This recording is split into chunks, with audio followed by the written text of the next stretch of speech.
Hello, my name is Hassan Sorrells, and this is the Leadership Lessons of the Great Books podcast, episode number 46. With our book today, Play It As It Lays by Joan Didion.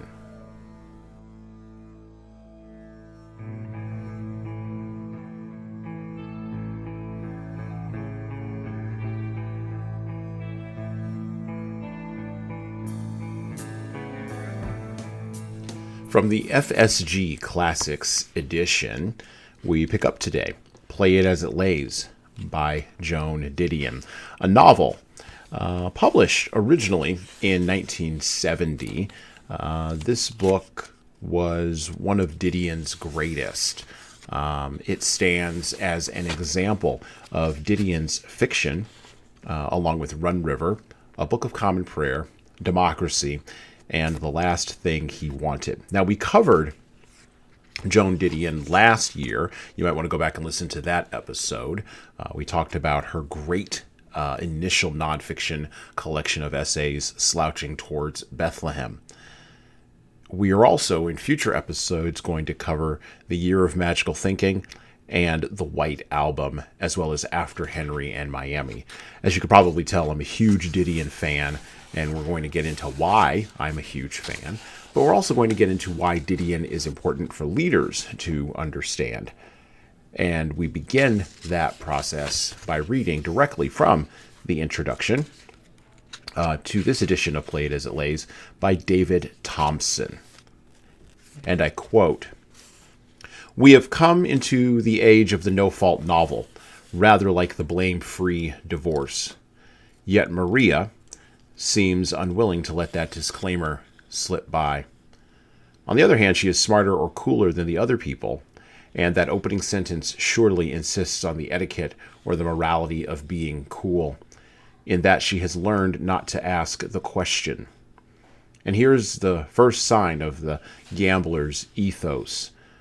For whereas the observer at any Las Vegas casino may see lives crack up in bare minutes in the neutral casino lighting, you may see a fool lose it all and see the pain and the hopeless future on the face of a wife. Still, the croupier or the spirit of the place has learned not to call the player or the play, quote-unquote, evil. That is the way play can turn out. Someone loses here, and over there someone has won. So don't ask or don't get involved. The croupier is a good model for a would-be novelist in our time. Be very sharp-eyed, remember everything you hear, but don't get involved. Go back to your room, imagine a croupier's room, and write it down in the same cool, if not cold, way. And it's in the distinction between cool and cold that the extraordinary grip of this novel is exerted, just as it is a riddle that perturbs some readers who have trouble keeping the intelligence of Joan Didion and the repressed emotionalism of Maria Wyeth as parallel tracks ready to support and sustain the momentum of the book. And while I am deeply attached to the book as a modern classic, I think it would be wrong to ignore that tension. For the tension, or the difficulty in breathing, is what makes the book so compulsive." Close quote. From the introduction to Play It As It Lays by David Thompson. And this is the thing about Play It As It Lays. Just like Slouching Towards Bethlehem, Joan Didion was a keen observer of human behavior. And when she decided to fictionalize her observations based on her life with her husband in the late, great John Gregory Dunn, she decided that she would write what she knew, just like any author would write what they know, just like Virginia Woolf, a couple of generations before her, except Didion, and we'll explore this on the podcast today, was the anti-Woolfian. She was probably about as far away from Virginia Woolf as you could get, and the only thing they shared in common in the ways in which they looked at the world was the fact of their sex. The no-fault novel has a lot in common with the no-fault divorce or no-fault car insurance or no-fault anything in our modern society and culture. One of the backwash effects of the rampant creeping nihilism of the 20th century has been this idea that relationships are things to be consumed, that they are disposable once they have run out of their use. We see this in Play It As It Lays, and Didion in this book chooses to focus on the gambling aspect of this while also subtly putting in the knife into the fact that we are all still captured by relationships. And she puts this dichotomy to the test in the relationship, in the marriage that is in the process of, disintegrating during the course of the book between Maria Wyeth and Carter Wyeth. That forms really the spine of the book, and then a bunch of other things happen after that, and we'll talk about some of those things today. There's a child with an unnamed illness. There's people that are surrounding Maria and Carter in the film business who are playing their own games and invested in their own relationships. This is something for leaders to understand because relationships are based on gambling. We do indeed play it as it lays. And the more interpersonal the relationship, the higher the stakes. One of the challenges that we see from individuals across the spectrum, leaders or not, is that they don't understand very often the game that they are playing. They don't understand the ground they have been sucked in on. They don't understand the other participants' motives, and they barely even understand why they are there. We see this in a whole lot of socially negotiated ways in our culture today, in the early part of the 21st century. And we see this friction developing between participants in a game unable to agree on the socially negotiated rules of the game, and thus unable to agree on an outcome of a game. By the way, this extends out to politics and even ideology in our world today. This observation is not mere sophistry, and it is more than just the backbone of a fictional novel by a New York City come to Los Angeles, come from California authoress of the 20th century. It's about understanding human nature, again, in the backwash of grinding nihilist existentialism. And it's about taking action in the face of that gamble. Didion understood something else, and we saw this in the episode that we did. We observed this in the episode that we talked about slouching towards Bethlehem. Didion understood that when the center of shared rules based on a shared moral agreement erodes, the gamble of relationships becomes fundamentally an unplayable game, where everyone is out for their own ends and no one is looking out for anybody else. And that is the dichotomy.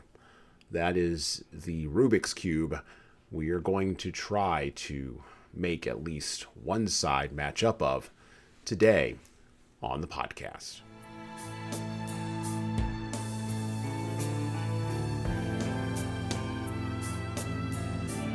Back to Play It As It Lays. Back to the FSG Classics Edition by Joan Didion. In the first hot month of the fall after the summer she left Carter, the summer Carter left her, the summer Carter stopped living in the house in Beverly Hills, Maria drove the freeway. She dressed every morning with a greater sense of purpose than she had felt in some time, a cotton skirt, a jersey, sandals she could kick off when she wanted the touch of the accelerator, and she dressed very fast, running a brush through her hair once or twice and tying it back with a ribbon. For it was essential to pause. She was to throw herself into unspeakable peril, that she be on the freeway by 10 o'clock. Not somewhere on Hollywood Boulevard, not on her way to the freeway, but actually on the freeway. If she was not, she lost the day's rhythm, its precariously imposed momentum. Once she was on the freeway and had maneuvered her way to a fast lane, she turned on the radio at high volume and she drove. She drove the San Diego to the harbor up to the Hollywood to the Golden State, the Santa Monica, the Santa Ana, the Pasadena, the Ventura. She drove it as a riverman runs a river, every day more attuned to its currents, its deceptions, and just as a riverman feels the pull of the rapids in the lull between sleeping and waking, so Maria lay at night in the still of Beverly Hills and saw the great signs soar overhead at 70 miles an hour. Normandy 1/4, Vermont 3/4, Harbor Freeway 1. Again and again she returned to an intricate stretch just south of the interchange where successful passage from the Hollywood onto the harbor required a diagonal move across 4 lanes of traffic. On the afternoon she finally did it without once breaking or losing the beat on the radio. She was exhilarated, and that night slept dreamlessly. By then she was sleeping not in the house but out by the pool, on a faded rattan chaise left by a former tenant. There was a jack for a telephone there, and she used beach towels for blankets. The beach towels had a special point, because she had an uneasy sense that sleeping outside on a rattan chaise could be construed as the first step towards something unnameable. She did not know what it was, she feared, but it had to do with empty sardine cans in the sink, vermouth bottles in the wastebaskets, slovenliness past the point of return. She told herself that she was sleeping outside just until it was too cold to sleep underneath beach towels, just until the heat broke, just until the fires stopped burning in the mountains. Sleeping outside only because the bedrooms in the house were hot, airless, only because the palms scraped against the screens and there was no one to wake her in the mornings. The beach towels signified how temporary the arrangement was. Outside, she did not have to be afraid that she would not wake up. Outside, she could sleep. Sleep was essential if she was to be on the freeway by 10 o'clock. Sometimes the freeway ran out in a scrap metal yard in San Pedro or on the main street of Palmdale or out somewhere, no place at all, where the flawless burning concrete just stopped, turned into a common road, abandoned construction sheds rusting beside it. When that happened, she would keep in careful control, portage skillfully back, feel for the first time the heavy weight of the becalmed car beneath her, and try to keep her eyes on the mainstream, the great pilings, the cyclone fencing, the deadly oleander, the luminous signs, the organism which absorbed all her reflexes, all her attention. So that she would not have to stop for food, she kept a hard-boiled egg on the passenger seat of the Corvette. She could shell and eat a hard-boiled egg at 70 miles an hour. Cracking it on the steering wheel, never mind salt bloats, no matter what happened, she remembered her body. And she drank Coca-Cola in Union 76 stations, Standard stations, Flying A's. She would stand on the hot pavement and drink the Coke from the bottle and put the bottle back in the rack. She always tried to let the attendant notice her putting the bottle in the rack, a show of thoughtful responsibility, no sardine cans in her sink. And then she would walk to the edge of the concrete and stand, letting the sun dry her damp back. To hear her own voice, she would sometimes talk to the attendant, ask advice on air filters, how much air the tire should carry, the most efficient route to Foothill Boulevard in West Covina. Then she would retie the ribbon in her hair and rinse her dark glasses in the drinking fountain and be ready to drive again. In the first hot month of the fall after the summer she left her, the summer Carter stopped living in the house in Beverly Hills, a bad season in the city, Maria put 7,000 miles on the Corvette.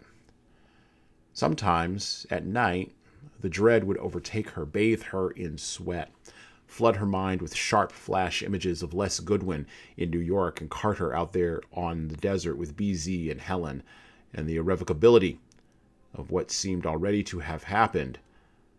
But she never thought about that on the freeway.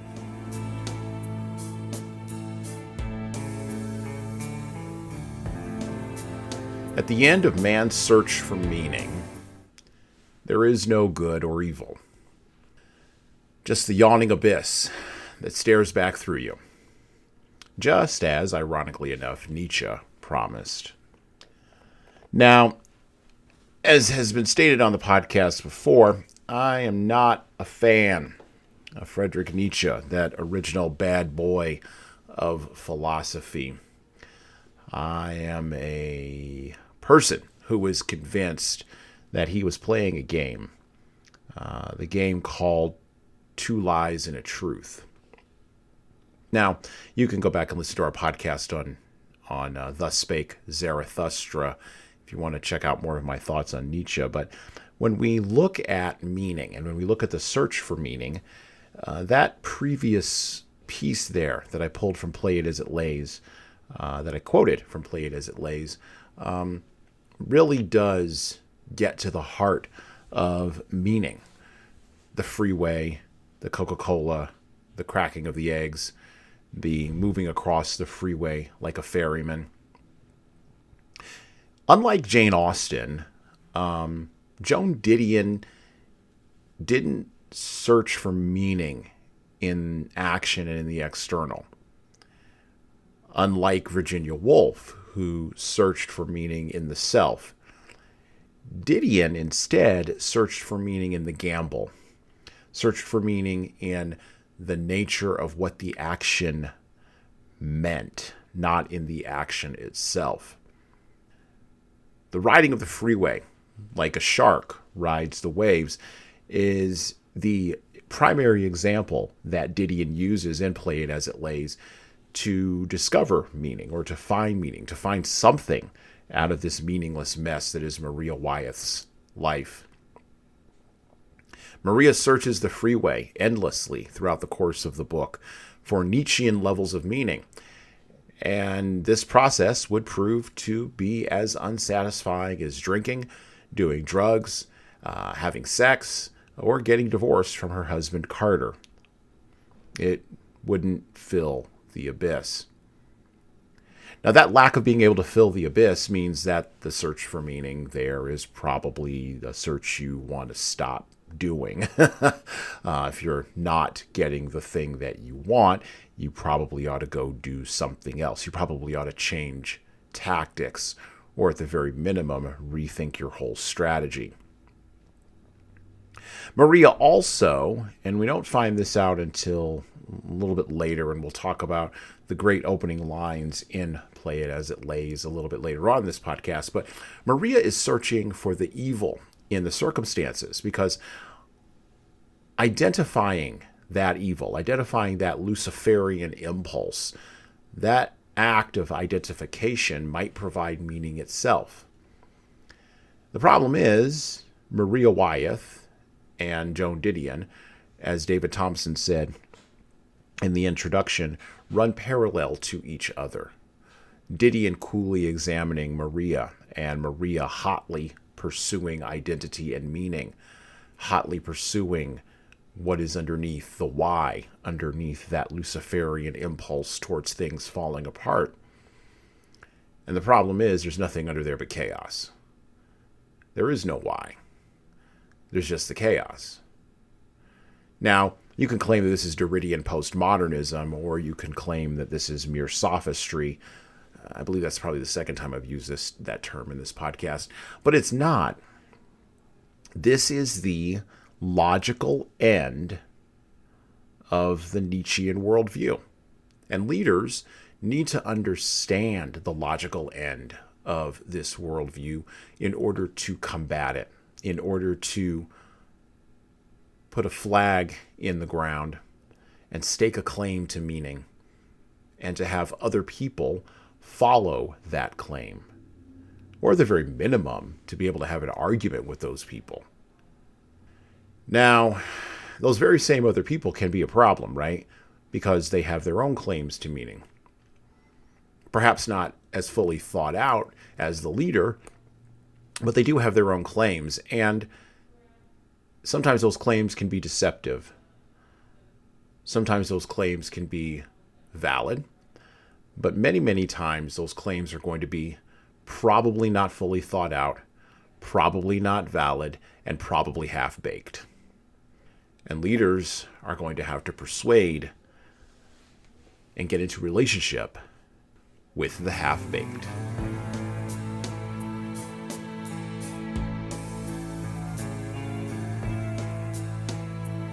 Back to Play It As It Lays by Joan Didion. As I said before at the beginning of our recording today, at the beginning of our podcast today, we are reading from the edition published by Farrer, Straus, and Giroux, written in 1970. And this paperback edition was published in 2005. You can get it from your store. It's got a nice little snake on the front of the pink, yellow, and white cover. So yeah, let's get back to Play It As It Lays. Let's pick up this idea of relationship and explore this a little more from the writing of Joan Didion. She looked at Carter, sitting in the living room, and all she could think was that he had put on weight. The blue work shirt he was wearing pulled at the buttons. She supposed that he had weighed that much when he left. She noticed it now only because she had not seen him. "You going to stay here?" she said. He rubbed his knuckles across the stubble on his chin. "All my things are here, aren't they?" Maria sat down across from him. She wished she had a cigarette, but there were none on the table, and it seemed frivolous to go get one. Carter's saying that all his things were in the house did not seem entirely conclusive, did not address itself to the question. Quite often with Carter, she felt like Ingrid Bergman in Gaslight. Another frivolous thought. I thought we were kind of separated. That did not sound exactly right either, if that's the way you want it. It wasn't me. Was it me? Never, Maria. Never you. There was silence. Something real was happening. This was, as it were, her life. If she could keep that in mind, she would be able to play it through, do the right thing, whatever that meant. "I guess we could try," she said uncertainly. "Only if you want to." "Of course I do." She did not know what else to say. "Of course I want to." "Why don't you sound like it?" "Carter, I do." She paused abruptly, exhausted. "Maybe it's not such a good idea." "Do as you want," he said, and went upstairs. Maria sat with her eyes closed until the vein in her temple stopped pulsing, then followed him upstairs. He lay on the bed in their room, staring at the ceiling. Only by an increased immobility did he acknowledge her presence. "I was going out to see Kate," she said finally. "How many times have you been out there lately?"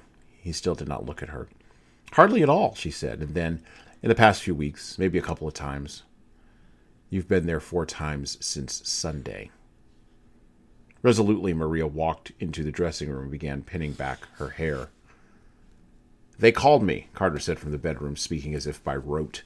"They called me to point out that unscheduled parental appearances tend to disturb the child's adjustment."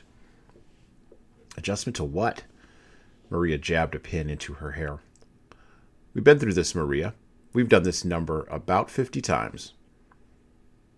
Maria put her head in her arms on the dressing table. When she looked into the mirror again, she saw Carter's reflection. There had come a time when she felt anesthetized in the presence of Ivan Costello, and now that time had come with Carter. "Don't cry," Carter said. "I know it upsets you. We're doing all we can." "I said don't cry." "I'm not crying," she said. And she was not.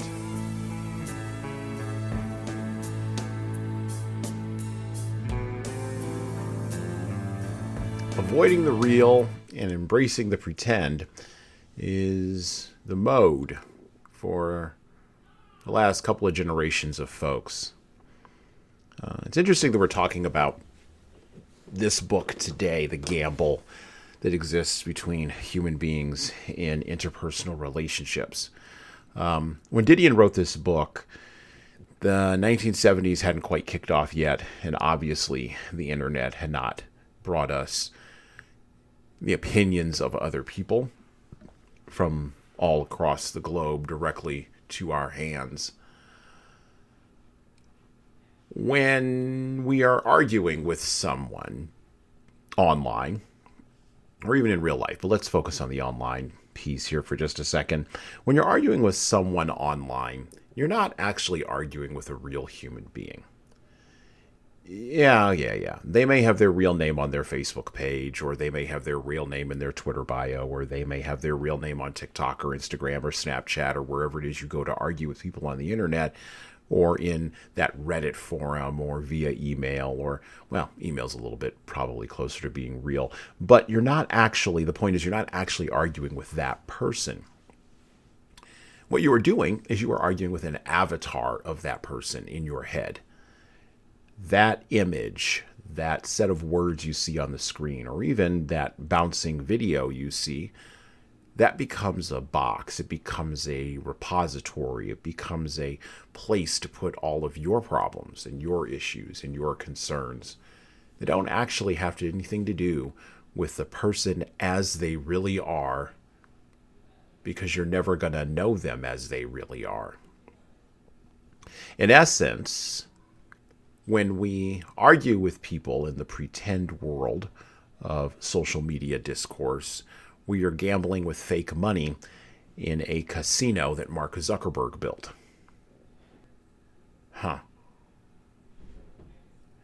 We also tend to try to impose standards on that avatar, usually egalitarian ones, just like we try to impose those standards on people. And trying to impose those standards on people, even if those people are real, doesn't work. But it really doesn't work if those people aren't real. Because they could say or do or be anything, right? This inevitably creates a jog, a tendency, a movement towards a hierarchy in conversation. So you're listening to me on this podcast right now, if you've made it this deep, and there's some ideas floating around in your head about whatever it is I'm saying right now, which right now I'm talking about the real versus the not real, the online versus the real life. And you're thinking about what this means. And this is creating a hierarchy. See, if you downloaded this podcast and if you're listening to it right now, you've chosen me, you've picked me, you've engaged with me. I can't see you. It's a one-way interaction where I am recording this at some indeterminate time in the past, and you are listening to this at some indeterminate time in the future. And this is a game. It's a game being played across an infinity of time, or at least a time as long as this episode of this podcast is up on the internet. This game playing creates a hierarchy, and this is what Didion knew. This is what she was exploring or attempting to explore in her pulling apart of the relationship with Maria and Carter. This creates risk, this hierarchy. It creates emotion. It creates a gamble. And it's unavoidable. And the worrisome thing for leadership is that we are rapidly, well, not we, the technologists want to give us a world where there's no risk. At least the technologists in the West do. No risk or reduced risk, or where all of the risk is emotional, all the risk is intellectual, but none of the risk is physical. Because physical risk hurts. But as we are finding out now in our post-2020 world, emotional risk hurts. Psychological risk hurts. And as we seem to have forgotten, spiritual risk hurts. We can't know our own hearts as much as we may want to. We can't know what we're capable of when we're arguing with the avatar online, when we're yelling at people on the internet, or when we are holding ourselves back in real life because of the imaginary social bonds that bind us together. There's a book that's older than Play It As It Lays, and that will outlast all remembrance of Joan Didion. That book is the Bible. And in the Bible, in the book of Jeremiah, in speaking, Jeremiah the prophet, in Israelites who were getting ready to go into Babylon because they had forgotten the rules of the game that God wanted them to play. Jeremiah says in Jeremiah 17:9-10, "The heart is deceitful above all things and desperately wicked. Who can know it? I, the Lord, search the heart. I test the mind, even to give every man according to his ways, according to the fruit of his doings."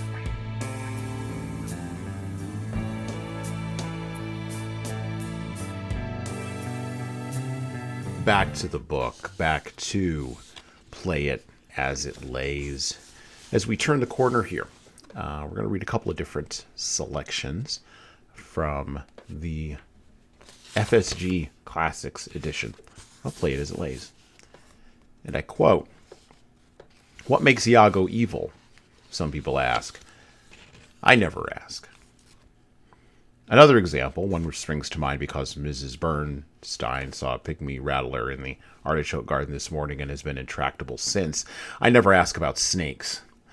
Why should Shalimar attract crates? Why should a coral snake need 2 glands of neurotoxic poison to survive while a king snake so similarly marked needs none?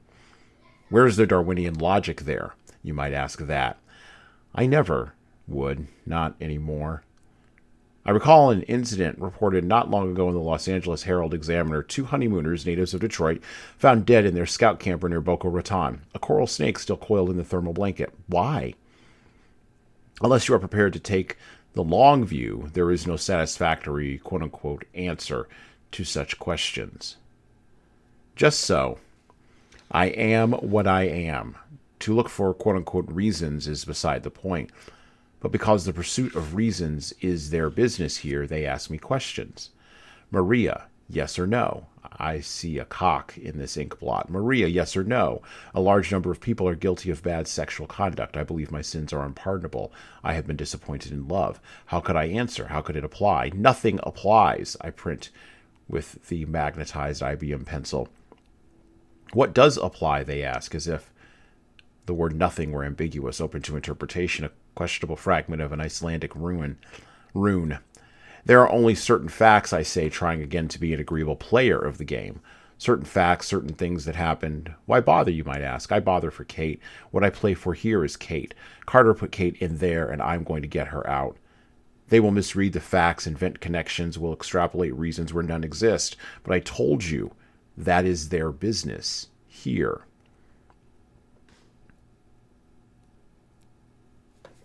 And then we move into the last section of our book, the last section of our sections in Play It As It Lays. The next morning, in the dry, still heat, she woke, crying for her mother. This is Maria. She had not cried for her mother since the bad season in New York, the season when she had done nothing but walk and cry and lose so much weight that the agency refused to book her. She had not been able to eat that year because every time she looked at food, the food would seem to arrange itself into ominous coils. She had known there was no rattlesnake on her plate, but once the image had seized her, there was no eating the food. She was consumed that year by questions. Exactly what time had it happened? Precisely what had she been doing in New York at the instant her mother lost control of the car outside Tonopah? What was her mother wearing, thinking? What was she doing in Tonopah anyway? She imagined her mother having a doctor's appointment in Tonopah, and the doctor saying cancer, and her mother cracking up the car on purpose. She imagined her mother trying to call her from a payphone in Tonopah, standing in a booth with all her quarters and dimes and nickels spread on the shelf, and getting the operator and getting New York, and then the answering service picking up the call.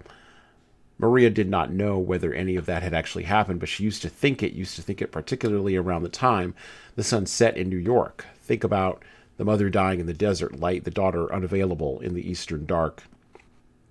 She would imagine the quarters and dimes and nickels spread out on the shelf in the light in the cottonwoods, and she would wonder what she was doing in the dark. What time is it there? Her mother would have asked had she gotten Maria. What's the weather? She would have left a coded message, said goodbye. One time Maria had saved enough money to give her mother a trip around the world, but instead she had lent the money to Ivan Costello, and then her mother was dead. I'm not crying, Maria said when Carter called from the desert at 8 a.m. I'm perfectly all right. You don't sound perfectly all right. I had a bad dream. There was silence. You called the doctor? Yes, I called the doctor. She spoke very rapidly and distantly. Everything's arranged, everything perfectly taken care of. What did? I have to go now. I have to hang up. I have to see somebody about a job. Just hold on a minute, Maria. I want to know what the doctor said. She was staring into a hand mirror, picking out her mother's features. Sometime in the night, she had moved into a realm of miseries peculiar to women, and she had nothing to say to Carter. I said, what did they say, Maria? They said they'd call me up someday, and on the day they called me up, I'd meet them someplace with a pad and a belt and $1,000 in cash. All right, Carter? All right?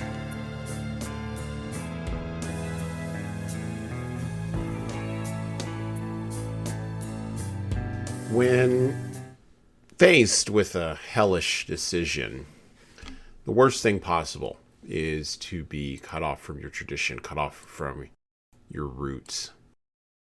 There is something about being faced with a decision that is untenable that causes people to search for something that is easy to hold on to, something that is, well, meaningful, something that it feels solid.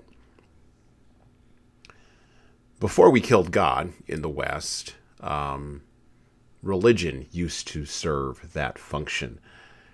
And then even before religion, tradition used to serve that function. In America, however, where, as we talked about on the Virginia Woolf episode, the virus of luxury beliefs has infected us all the way down to the middle class and the poor, we are now cut off from our roots.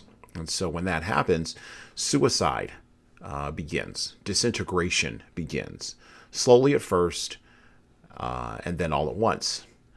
Kind of like the way that one character described going bankrupt in The Sun Also Rises. In Play It As It Lays, Maria and Carter have a struggle with a child. They also have the struggle with the dissolution of their marriage, the dissolution of their careers, and of course, fundamentally, the dissolution of a unborn child.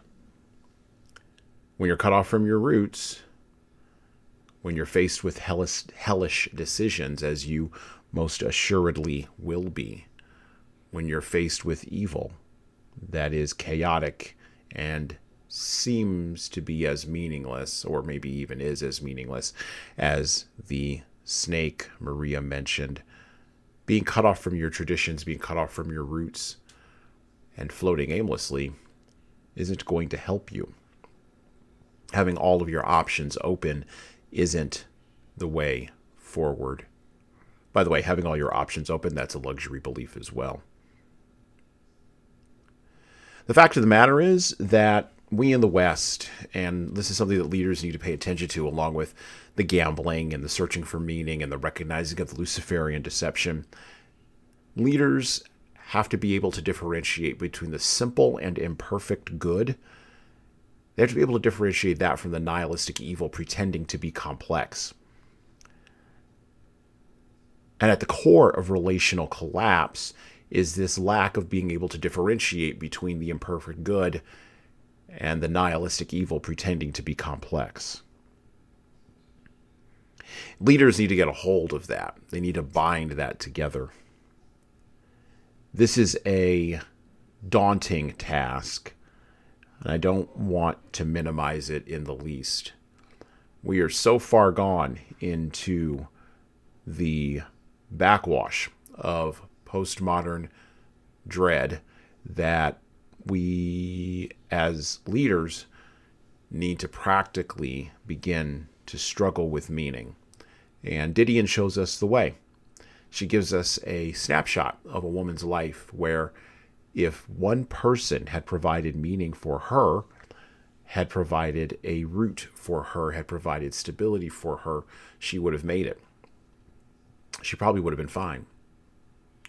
Maria's mother was the person that she relied on to bring her a root, to hold her down, to tack her to the ground so she wouldn't go floating away.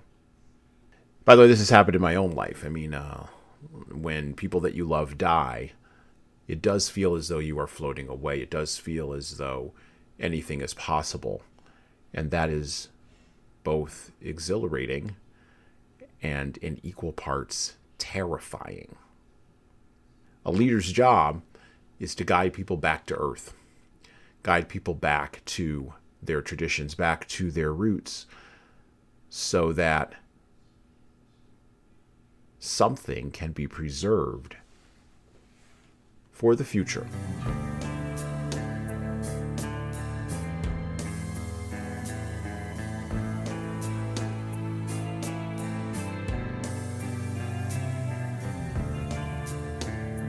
So, how do leaders stay on the path in this world in which we live? I mean, this is 2023.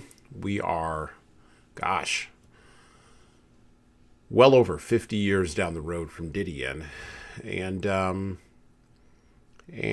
it's not looking like it's going to be any better. We have more material abundance in the West than ever before, and yet we have more spiritual poverty and psychological and moral confusion than ever before. We can't even get our movies and music right. What do leaders do in this environment? How do they help their followers find meaning? How do they take action along this path in the year 2023 and beyond? Well, the first thing that we do is, as leaders, we take a gamble on engaging with other people. And I don't necessarily mean the avatars in your social media feed. That might be a good proxy for engaging with other people, but even there, as we mentioned before, there's problems. No. This requires going out in real life. This requires learning who people are. This requires being curious about their motives, their moods, and who they are. This is going to be a gamble. You will be taking a risk. But because you initiate, you will be at the top of that risk hierarchy. Now, will everybody like you all of the time, everywhere, all at once? No. Sorry. What you will be doing, though, is you will be pushing back against the chaos. The other thing that leaders do is they actively engage in understanding that there's all kinds of deceptions out there, not just from other people. Usually the biggest ones are from inside of yourself. And they actively work to purge those deceptions. They actively work to see themselves and reality clearer, or in a more clear fashion. They engage with hard people and do hard things so that they can find out more about themselves, so they can find out just how deep the rabbit hole goes. Now, this is not to engage in selfish navel-gazing. This is to go out and to find their identity outward by going inward. Leaders establish traditions, and they establish patterns of behavior that are predictable, and then they maintain their roots and their traditions, kind of like watering a houseplant or taking care of a tree. Now, some people are better at taking care of plants than others. I know that as the average person, I am not that great at taking care of plants. It's a miracle that my money tree is still alive. Even I'll admit that. But the fact of it being a miracle doesn't mean that I haven't put in the work. And so they put in the work on their roots. They put in their work on their traditions, and they value those. And quite frankly, they defend them.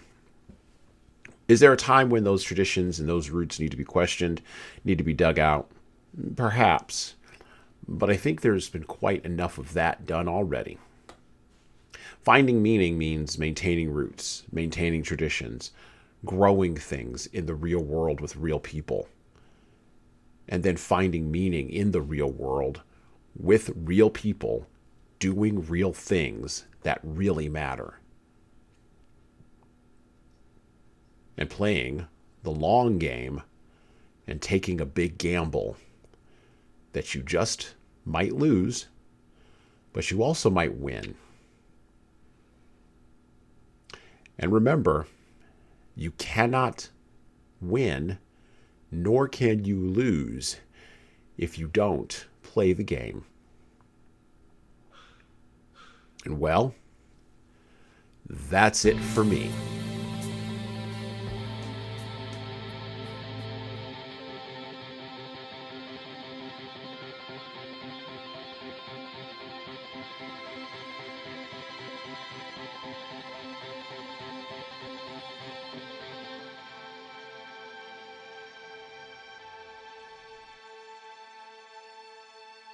Listen and subscribe to the Leadership Lessons from the Great Books podcast on all the major podcast players that you listen to podcasts on, including iTunes, Stitcher, Google Podcasts, and even Spotify. And please leave a 5-star review if you like the show. We need those reviews to grow, and it's the easiest way to make sure that this show gets into the ears of the leaders who need to hear it. And of course, tell all your friends. If you want to get started on the leadership path, HSCT Publishing's products and services can help your team do that. Check out our training webinars, coaching services, and more at leadershiptoolbox.us. We also have a video-based subscription service, that's software as a service, that can help your team become better at the individual level. 60 modules and over 100 hours of video and written content for you at leadingkeys.com. That's leadingkeys.com. We've also got books that will help you and your team grow. Pick up a copy today of My Boss Doesn't Care, 100 Essays on Disrupting Your Workplace by Disrupting Your Boss, and subscribe to the Little Red podcast I launched earlier this year with the same name as that Little Red book. My most recent book is 12 Rules for Leaders, The Foundation of Intentional Leadership. Co-written with contributions from Bradley Madigan, this is the book for right now that was written for leaders right now. Pick up a copy by heading over to 12rulesleadersbook.com/now. That's 12rulesleadersbook.com/now. You pay for shipping, and you'll get a copy of my second book as well. Finally, you can get all these books in paperback, hardcover, or as ebooks on Amazon, Barnes & Noble, Kobo, and any other place online you order books. Finally, HSCT Publishing is on YouTube. Like and subscribe to the video version of the Leadership Lessons for the Great Books podcast on the HSCT Publishing channel on YouTube. Just search for HSCT Publishing and hit the subscribe button. You'll get our weekly video updates, which is the video version of this podcast. And, of course, you're going to want to subscribe to my other podcast. That's right, I do more than one. The Hey Sansorels Presents audio experience, where I talk more casually with a broader range of people about all matters that matter in the world today, from arts all the way to analytics. All right, that's it for me.